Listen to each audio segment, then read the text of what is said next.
Falamos de mulher, vamos falar também, né, de seres humanos, porque mulher, homem, né, somos seres humanos.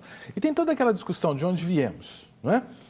Existe, obviamente, a narrativa bíblica da criação, mas existe uma teoria que foi formulada de maneira um pouco mais específica no século XIX, né, pelo Charles Darwin, sobre a origem das espécies, e vários estudiosos depois seguiram nessa linha do Darwin, entendendo que nós somos primatas evoluídos, o que quer dizer que nós temos essa herança genética do macaco, né, e somos hoje macacos melhorados. Olha que interessante essa postagem da internet, eu queria discutir um pouquinho. Está em inglês, gente, mas não precisa ser muito especialista em inglês para fazer uma tradução livre ali, né? Se a teoria da evolução é verdadeira, né? O que a gente pode explicar? Observe que tem uma setinha à esquerda, dizendo assim, que existem milhões desses aqui, né, que são os macacos ali, tá vendo o chimpanzé? E a outra setinha menorzinha apontando para esse homem, né, da direita ali. E existem milhões dessa espécie ali. Então, o que propõe a teoria da evolução? Que do macaco passou por essas fases ali, tá vendo? O Homo erectus, o Neandertal e por aí vai, o Australopithecus, para chegar no ser humano. A pergunta é, se hoje no mundo existem milhões de macacos, existem milhões de chimpanzés, no mundo existem milhões de seres humanos. A pergunta está lá embaixo.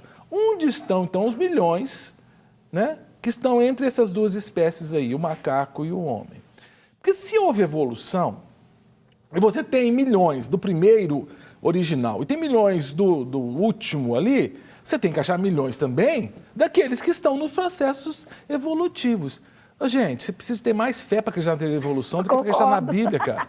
Não é, Flávia? Muito mais fé, muito mais fé. Essa questão do homem querer ter algo criado para que ele se apoie, para que ele estabeleça suas crenças, não é de hoje. Né? Eu estou lecionando lá em Garapé essa semana, panorama do Antigo Testamento. E, como eu falei, a gente vai dando panorama, vai dando matéria, você vai enriquecendo com assuntos, né? E eu indico umas aulas de um professor que chama Wilson Porte. Ele tem aulas no YouTube, gente. São 15 aulas que estão gratuitas lá no YouTube. Ó, que bênção. Muito boas, que estão até respaldadas pela Escola Charles Spurgeon. Ó. Então, um nível muito bom, né, de conteúdo. E ele traz algo muito interessante. Ele fala que quando Deus inicia Gênesis, ele quer ali... A gente tem que entender para quem que Deus está escrevendo Gênesis. Deus está escrevendo Gênesis para um povo que está há 400 anos escravo no Egito.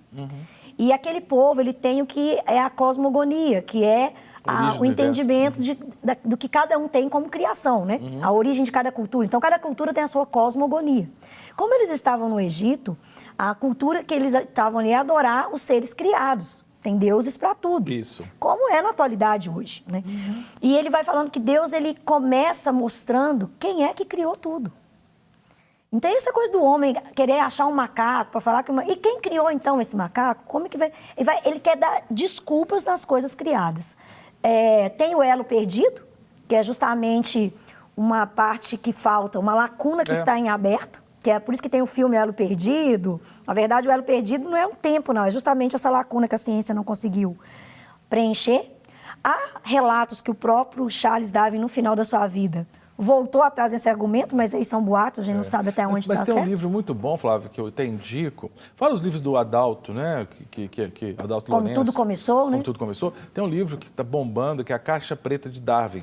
Já ouvi falar. Eu também quero esse livro. Vale muito a pena ler. Eu quero ler, não li ainda. Que mostra isso. A Caixa Preta de Darwin quer dizer o seguinte, quer dizer, os segredos que estão ali, que mostram os furos da teoria de Darwin, que é uma teoria, né, gente? O problema é que as escolas pegam uma teoria da origem do universo, da origem dos seres humanos, e ensinam como verdade pronta e acabada, né? E desprezam a teoria criacionista, nem da perspectiva bíblica, criacionista no sentido científico, né? De um ser que eu chamo de Deus, mas pode chamar do que você quiser, né? Que é um ser pensante, inteligente, que criou do nada, do ex nihilo, né? Criou todo o universo. São duas hipóteses para a origem do planeta, do universo, né? Isso é muito preocupante quando você tem uma sociedade, não da nossa era, mas igual eu falo, século XVIII, século XIX, que vai buscar uma explicação em coisas humanas. Sendo que nós temos o que nós temos na Bíblia, né? O que nós temos de respaldo ali. Eu achei lindo que nas aulas ele coloca uma coisa que eu falei, vou ensinar isso para os meus alunos, que eu achei maravilhoso. Ele falando que Deus vai pontuando ali a criação de cada coisa, a criação dos mares, dos oceanos, dos animais, dos vegetais. E ele faz questão de descrever a origem e que a partir daquele a sua espécie se perpetuaria. E ele fala, mas você, homem, eu estou te mostrando, hebreus que estão aí no Egito, da onde vocês vieram, vocês como homem, é a única criação que eu coloquei a minha identidade. Então, se tem alguém aqui que tinha que estar idolatrando alguém, é a criação idolatrando vocês. E não vocês idolatrando a criação. Porque vocês têm a minha imagem e semelhança, a criação não tem. Então, se tinha alguém aqui que se curvaria perante alguém, teria que ser as coisas criadas. O macaco é que teria que estar se curvando diante do homem, idolatrando o homem, porque o homem é a imagem e semelhança de Deus. Mas o homem se rebaixa tanto que ele é a imagem e semelhança de Deus e ele vai se curvar perante as coisas criadas. Eu achei muito forte, né? Não quer ficar um segundo por fora da nossa programação? Agora você pode nos acompanhar através das plataformas digitais. Não perca tempo, acesse, curta e siga-nos. Fique por dentro de tudo o que acontece por aqui. Rede Super, inspirando você.